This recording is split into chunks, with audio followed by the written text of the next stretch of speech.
The crimson light of Kepler 442b's twin suns cast long shadows across the refugee camp as Captain Sarah Chen surveyed the impossible situation through her tactical visor.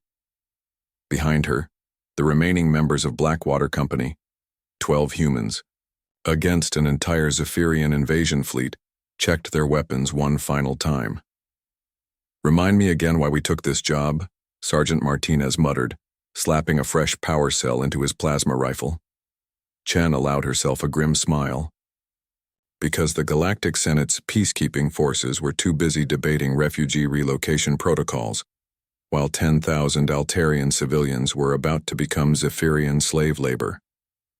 The mission had started simple enough.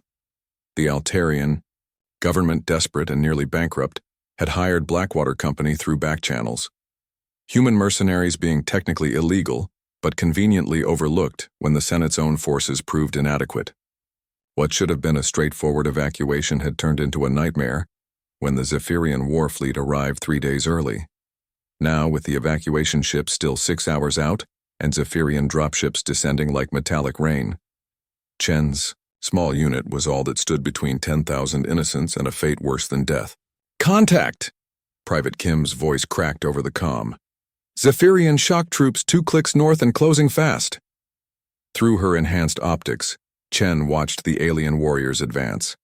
Zephyrians were apex predators on their homeworld, 3 meter tall, insectoids with chitinous armor that could deflect most standard weaponry.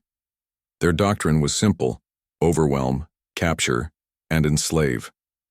They had conquered 17 worlds using these tactics, but they had never faced humans in desperate circumstances. "Remember your training," Chen broadcast to her team.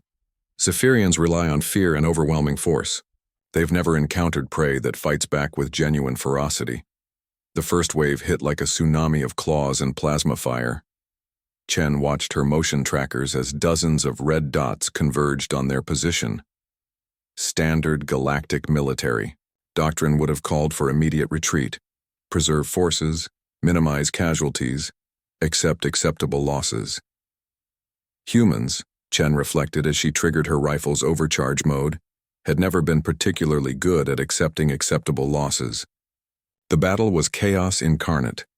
Zephyrian shock troops, expecting the usual terrified surrender, instead met walls of precisely coordinated gunfire. When their enemies should have broken and fled, the humans dug deeper into their positions. When conventional tactics failed, Sergeant Martinez improvised explosive devices from power cells and mining charges.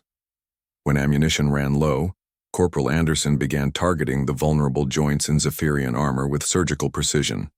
But it was Private Chen, no relation to the captain who truly shocked the aliens. When a Zephyrian warrior broke through their perimeter and cornered a group of Altarian children, the young private didn't hesitate. She charged the 3-meter killing machine with nothing but a combat knife and absolute determination. The Zephyrian commander, monitoring the battle from orbit, watched in disbelief as the tiny human somehow brought down his elite warrior. Her technique was impossible. She moved like liquid death, exploiting microscopic gaps in armor, turning the alien's own momentum against it. When backup arrived, they found her standing over the corpse, covered in greenish blood, still shielding the children. "Impossible," the commander hissed to his subordinates.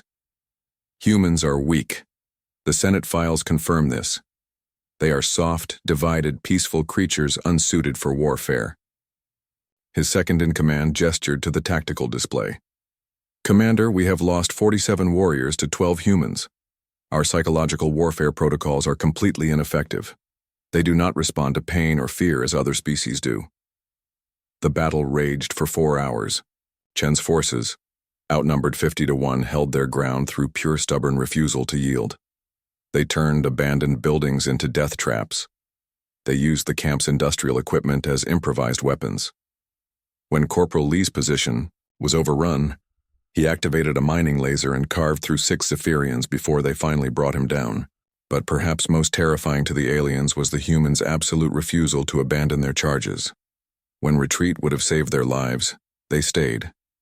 When surrender would have preserved their unit, they fought harder. When any rational, Military force would have sacrificed the civilians to save themselves. The humans built their defenses tighter around the vulnerable. The Zephyrian commander found himself in an impossible position.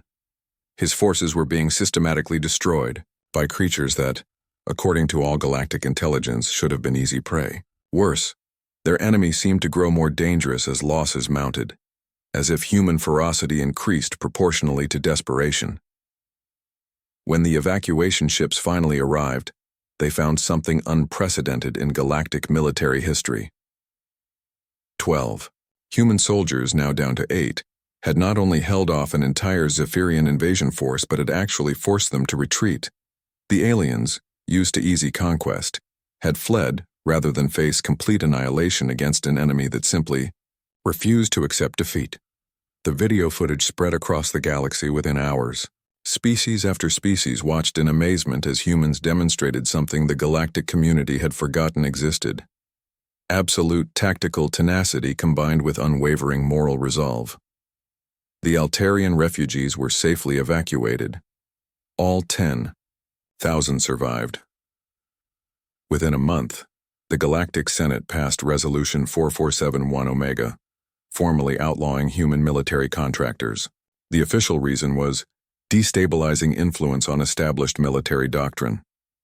The real reason, whispered in private chambers across a dozen worlds, was simpler. Humans were too dangerous to be allowed as mercenaries. Because if 12 humans could defeat a Zephyrian invasion fleet, what could humanity accomplish if it ever decided to stop being so peaceful? The resolution passed unanimously. Every senator had watched the footage. Every senator had recognized the same terrifying truth. Humans didn't fight wars the way other species did. They fought them as if everything that mattered depended on the outcome. And perhaps most frightening of all, they were very, very good at it.